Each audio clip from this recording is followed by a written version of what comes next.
Con cuadripolos, y aparece en el libro la necesidad de interconectar cuadripolos. La forma de interconectar cuadripolos, ustedes van a ver en el libro que aparecen formas que se definen como conexión en paralelo, conexión en serie, conexión de entrada en paralelo y salida en serie, conexión de entrada en serie y salida en paralelo, que se va a trabajar a través de ciertas condiciones bajo formas matriciales acordes a lo que se necesita. Son formas de conectar cuadripolos no muy usuales, y en función de eso yo les dejo a ustedes para que lo vean en el libro. Creo que se entiende bastante bien. Cualquier cosa nos consultan en las horas de consulta, ¿sí? Me voy a centrar más en lo que, en esta clase así por YouTube, en lo que más vamos a usar. Lo que en general más vamos a usar es la interconexión de cuadripolos en cascada. Es lo más usual, y aparte esta interconexión en cascada no tiene ninguna condición para que se cumpla el cálculo que vamos a hacer en función de las matrices que representan los cuadripolos. Si ustedes ven la interconexión de cuadripolos en paralelo, por ejemplo, o la interconexión de cuadripolos en serie, para poder hacer la interpretación matemática que aparece en el libro, es necesario que esa interconexión cumpla con ciertos requisitos, con ciertos test que hay que verificar para poder decir que esa interconexión en paralelo o en serie responde a una forma matemática matricial.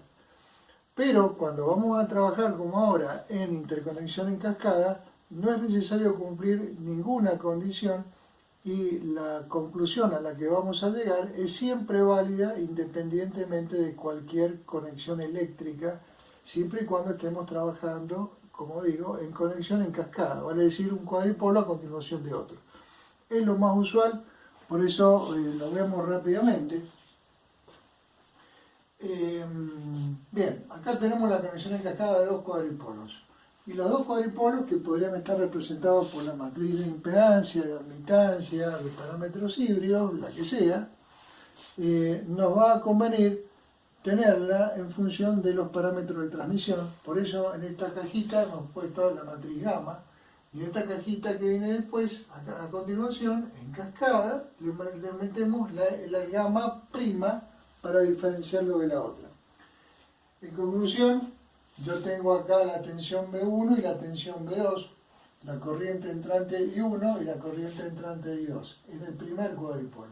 En el segundo cuadripolo, la tensión B'1, I'1 entrante, B'2, I'2 entrante. Ahora, tomando en cuenta que lo que nosotros necesitamos es, digamos, representar o trabajar esta conexión en cascada como si fuera todo un solo cuadripolo, ¿qué pasaría si todo fuera un solo cuadripolo? Bueno, es como tomar todo esto así, un solo cuadripolo, en donde entonces para este cuadripolo final único voy a tener una tensión de entrada al cuadripolo que le voy a llamar B sub E para diferenciarla de la B sub 1, pero evidentemente es la misma, y una tensión final B sub S, que va a ser igual a B'2 para todo el cuadripolo. De la misma manera, la corriente entrante por la puerta 2 del cuadripolo 2 va a ser la corriente entrante al cuadripolo total de la cajita más grande, y con igual criterio, aquella corriente I1 del cuadripolo 1 va a ser igual a una corriente I sub E entrante a toda la caja que contempla la interconexión de estos dos cuadripolos en cascada. Bien, ¿qué tenemos que hacer luego? Observar que justamente la relación que hay a través de la matriz gamma me permite poner B1 y 1 en función de B2 y menos I2.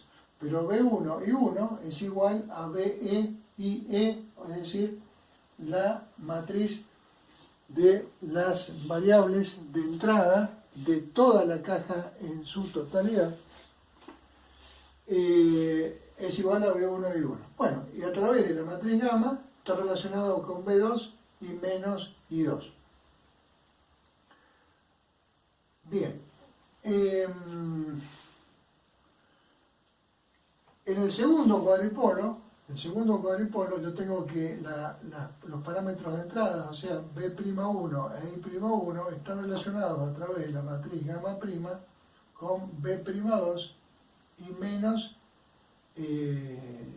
I'2, la corriente de entrada, según la convención que siempre tenemos para trabajar la corriente I2 en la puerta 2 del segundo cuadripolo. Vale decir, en la matriz de variables independientes siempre ese valor de la corriente en la puerta 2 está con signo negativo. Eso justamente pasamos a justificar el negativo que necesariamente siempre se impone en la variable de la corriente en la puerta 2 como consecuencia justamente de la interconexión de cuadripolo. ¿Por qué? Porque yo tengo que, para la convención usual de cuadripolos, que siempre las corrientes son entrantes a cada una de las puertas en donde yo las estoy trabajando, resulta que si la corriente I2 es entrante, la corriente menos I2 va a ser saliente. Entonces, si la corriente menos I2 es saliente, yo tengo que, en definitiva, la corriente entrante al primer cuadripolo en la puerta 2 es igual a menos la corriente entrante a la puerta 1 en el segundo cuadripolo. Vale decir que esta menos I2, menos esta corriente, es igual a más la corriente entrante en el cuadripolo que sigue. Y en consecuencia, puedo observar que B2 es igual a B'1. Y si menos I2 es igual a más I'1, estas dos matrices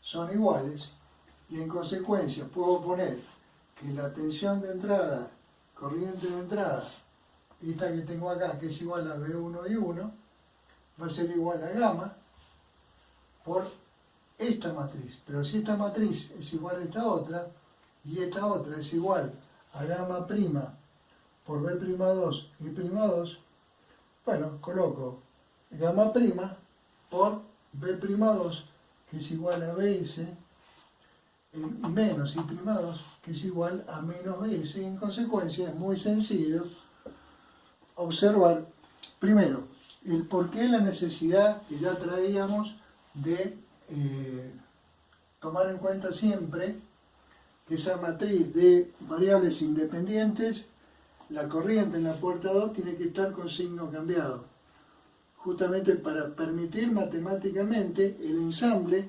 de un cuadripolo en cascada con otro. Vale decir, en definitiva, que la matriz gamma total, que resulta como consecuencia de la interconexión de cuadripolos en cascada, resulta del producto de las matrices gamma de los cuadripolos que han estado involucrados en esta conexión, porque son dos cuadripolos. Si fueran 3, 4, 5, ningún problema.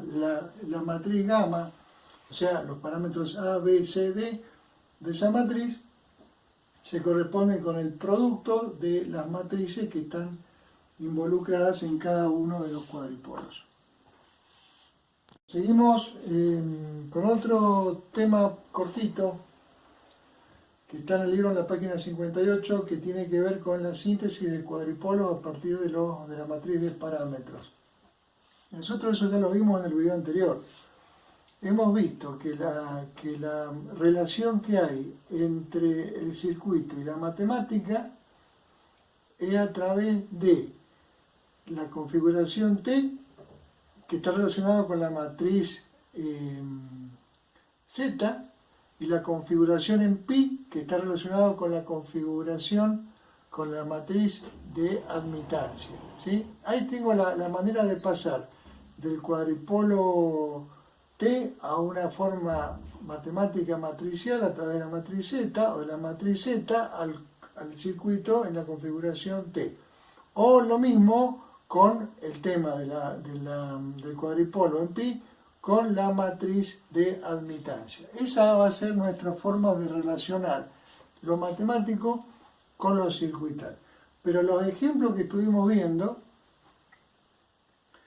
tenían que ver con cuadripolos pasivos. Puede ocurrir que, por ejemplo, si yo estoy trabajando una matriz y la matriz corresponde a un cuadripolo no pasivo, entonces ¿cómo hago para llegar al circuito a partir de esa matriz de parámetros? Lo vamos a, como les digo, está en la página 58 del libro, y acá con un par de ejemplos nos vamos a ver cuáles serían los recursos con los que contamos para poder llegar al circuito. Supongamos que tenemos un sistema de ecuaciones que corresponden a una matriz Z, porque tengo dos ecuaciones de malla. Entonces, los coeficientes que tengo acá, 3, 2, 5 y 6, serían las matrices, los elementos Z11, Z11, Z12, Z21, Z22. Fíjense, estos Z son 3, 2, 5 y 6. Son valores reales. Cuando no tengo ninguna S metida, entonces un ejemplo muy sencillo donde esos valores serían resistencias, serían ohmios. 3 ohmios, 2 ohmios, 5 ohmios, 6 ohmios. Quiere decir que esta matriz, que sería la matriz Z, en donde tengo 3, 2, 5 y 6, la condición de corresponderse con un cuadripolo pasivo no se cumple porque estos dos elementos no son iguales. Y en consecuencia, ¿cómo hago para llegar a la síntesis? Que obviamente, como partimos de una matriz Z, la síntesis será a través de un cuadripolo en T. ¿Cómo hacemos? Bueno, a ver, yo puedo pensar, si observo la primera ecuación del sistema de ecuaciones, veo que la tensión B1 va a ser igual a I1 por 3. I1 por 3. I1 por 3 implica que en el recorrido de I1 tengo que tener una caída de 3 ohmios. Pero a la vez debo considerar el segundo término de esta primera ecuación, donde tengo la influencia de I2 por 2. Quiere decir que la impedancia en común que hay entre el circuito de entrada y el circuito de salida en las dos mallas es la resistencia de 2 ohmios. Entonces los 2 ohmios tengo que ponerlo en esta rama en común de las dos mallas y pensar que esta caída va a ser I1 por 3. Si ya tengo 2 en la resistencia en común, lo que tengo que agregar es una resistencia de 1 ohm. Entonces, la primera ecuación se está cumpliendo. Es I1 por 3 más I2 por 2 y estamos cumpliendo con la primera ecuación. El problema va a venir con la segunda ecuación, porque cuando yo planteo la segunda ecuación digo B2 es función de I2. B2 es igual a I2 por 6. Yo ya tenía en la impedancia en común un valor de 2 de la ecuación anterior. Por lo tanto, para llegar a tener I2 por 6, lo que tengo que hacer es agregar una resistencia de 4 ohmios para que I2 por 4 más 2, 6, cumpla con esta parte de la segunda ecuación del sistema. El problema va a ser cuando intente justificar en el circuito que la caída B2 es función de 5 veces I1, porque la caída B2 hasta acá es consecuencia de la influencia de I1 multiplicada por 2. Es decir, yo acá tendría que tener 2 veces I1, y claro, con 2 veces I1 estaría con un 2 acá y estaría ante un cuadripolo pasivo. Pero la falta de pasividad está justamente en la diferencia que debo cubrir con un generador controlado. Efectivamente, si yo pienso que B2 tiene que ser función de 5 veces I1, con una caída más menos, y yo tengo 2 veces I1, lo que me falta para 5 es 3 veces I1. Entonces, ¿cómo cubro esa diferencia? A través de un generador en la malla de salida, un generador que es función, un generador controlado por la corriente de entrada. Es un generador de tensión colocado en la salida como función de la corriente en la malla de entrada. Y entonces, obviamente, el cuadripolo con ese generador controlado deja de ser pasivo como estaba previsto en la matriz que lo define. Si eventualmente yo hubiera pretendido resolver el problema con un generador en la malla de entrada, bueno, pruebo, supongamos, si arranco el mismo análisis, lo arranco a partir de la segunda ecuación de la malla 2, observo que B2 es igual a 6 veces I2, y yo tengo como consecuencia de la influencia de la primera corriente, de la corriente de la malla 1, un 5. Entonces, bueno, arranco con poner un 5 en la resistencia en común de ambas mallas, ¿sí? Y luego digo, I2 por 6. Si acá tengo I2 por 5, para llegar a 6 debo colocar una resistencia igual a 1 para que me quede B2 igual a I2 por 1 más 5, 6, y estoy cumpliendo con esto. Perfecto. Más I1 por 5. Por lo tanto, arranco ahora desde la segunda ecuación y veo que B2 es igual a I1 por 5 más I2 por 6, según lo que dice acá. Pero cuando ahora me voy a la ecuación de arriba, me va a pasar que yo la tensión B1 tiene que ser igual a I1 por 3. I1 por 3 estaría implicando ya I1 por 5, por lo tanto la resistencia que tendría que agregar acá tendría que tener un valor negativo, y ya se me complica, con lo cual siempre es cuestión de probar y ver dónde conviene poner el generador controlado cuando el sistema de ecuaciones dada, o la matriz, en este caso de parámetros Z, no responde a la condición de pasividad. Entonces, bueno, obviamente me quedo con el planteo de arriba. Si eventualmente, por ejemplo, se me da por poner un ejemplo numérico en donde este 5 lo pongo acá arriba, este 3 lo pongo acá abajo, y lo mismo hago acá, el 6 lo pongo arriba y el 2 lo pongo abajo, evidentemente lo que me va a convenir o cómo me va a resultar es poner este generador controlado en la malla de entrada, ¿sí? Con tal de que se cumpla tanto la ecuación de arriba como la ecuación de abajo. ¿Qué otra forma teníamos nosotros de pasar de una matriz a un circuito? A partir de los parámetros de admitancia. Supongamos que tenemos un planteo con los parámetros de admitancia y otra vez jugué con los mismos valores, 3, 2, 5 y 6, solamente que acá pongo los valores negativos porque recordemos que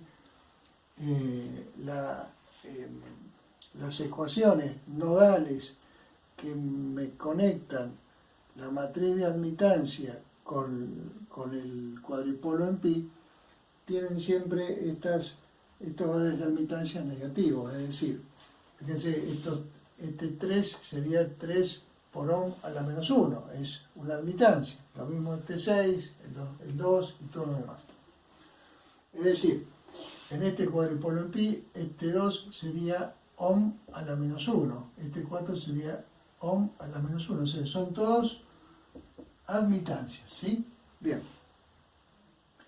Entonces, ¿qué hacemos? Lo mismo que hacemos recién. Vamos cada una de las ecuaciones planteadas y tratamos de armar el circuito de tal manera que cumpla con la ecuación en el nodo de entrada y en el nodo de salida. Bien, esto es una matriz de admitancia. ¿Cómo es? Es 3, menos 2, menos 5 y 6. Y 1, 1, y 1, 2, y 2, 1, y 2, 2. La condición de pasividad de un cuadripolo, observando esta matriz, se daba cuando estos dos numeritos eran iguales. Como los dos numeritos no son iguales, lo mismo que pasó acá con la impedancia, entonces la síntesis necesariamente deberá tener algún generador controlado. Bien, probemos. Yo tengo una corriente en el nodo de entrada que se llama I1, entrante. Esa corriente entrante tiene que ser igual a a la tensión B1 por la suma de admitancias, que llegan al nodo, menos la tensión que está del otro lado, que es B2, por la admitancia que la conecta, ¿sí? O sea que la admitancia que conecta el nodo de entrada con la otra tensión es 2 ohmios a la menos 1, ¿no? Por lo tanto, si esta admitancia en común vale 2, la admitancia que yo tengo que tener acá, que es la suma de, digamos, la admitancia que tengo que tener acá, deberá valer 1 para que la tensión de entrada B1 por la suma de admitancias que llegan al nodo sume 3 menos la tensión del otro lado, que es B2, por la admitancia que la conecta, que es 2. Entonces, observando esta primera ecuación del nodo de entrada, defino que la admitancia que la conecta debe ser 2 y la admitancia que debo colocar acá en derivación debe ser 1 para que se cumpla esta primera ecuación. Ahora vamos a la segunda ecuación, la que está en el nodo de la puerta de salida. Yo tengo que la corriente I2, que es entrante, va a ser igual a la tensión en 2 por la suma de admitancias que llegan al nodo. Yo tengo una admitancia que ya estaba definida, que era 2, y entonces la admitancia que debo colocar acá deberá ser 4 para que 2 más 4 me dé 6. Perfecto. Entonces, de nuevo, la corriente de entrada es igual a, la corriente de entrada en la puerta 2 es igual a la tensión en la puerta 2 por la suma de admitancias que llegan al nodo, menos la tensión en la puerta 1 por la admitancia que las conecta. Claro, la admitancia que la conecta ya está definida por la ecuación anterior y valía 2. Y resulta que acá tengo un 5. Bien, ¿qué debo hacer para hacer cumplir esta segunda ecuación nodal del sistema de ecuaciones? Estas son corrientes. La corriente entrante, I2, es igual a esta corriente, que como está en el segundo miembro positivo es una corriente saliente al nodo, y esta corriente que está negativa, fíjense, esto como corriente negativa, si yo lo paso al otro miembro, estaría sumándose a I2. Vale decir que si I2 es entrante al nodo, este aporte también debería ser entrante al nodo, porque si lo paso al otro miembro, estaría sumándose a I2. También es entrante. Bien, ¿cómo llego al valor 5 por B1? 5 por B1 corresponde a 2 por B1, que respondía a esta admitancia, y la diferencia, que es 3 por B1, se la debo agregar haciendo uso de un generador controlado por la tensión en el otro nodo, ¿sí? Entonces, tengo que completar el circuito, que evidentemente no tenía que ser pasivo, valiéndome de un generador controlado. Tengo en el nodo de la puerta de salida un generador de corriente controlado por la tensión de entrada. Bien, y de nuevo, si los valores que tengo no me resultan bien, quizás colocando un generador de corriente en el nodo de salida, también podría tener como variante tratar de buscar un generador de corriente en el nodo de entrada, dependiendo de los valores y de la conveniencia del problema. Ya para eso ustedes tienen ejercicios en la práctica que van a trabajar. Asumiendo de que todo esto tiene la simplificación de que trabajamos con valores reales, vale decir con resistencia. Si eventualmente, qué sé yo, acá en lugar de 4 tuviese un 4S, sería un inductor de valor 4. Bien, pero como estamos trabajando en circuitos operacionales, tenemos la facilidad de trabajar inductores y capacitores con su forma de impedancia como si fueran resistencias a la hora del planteo de ecuaciones.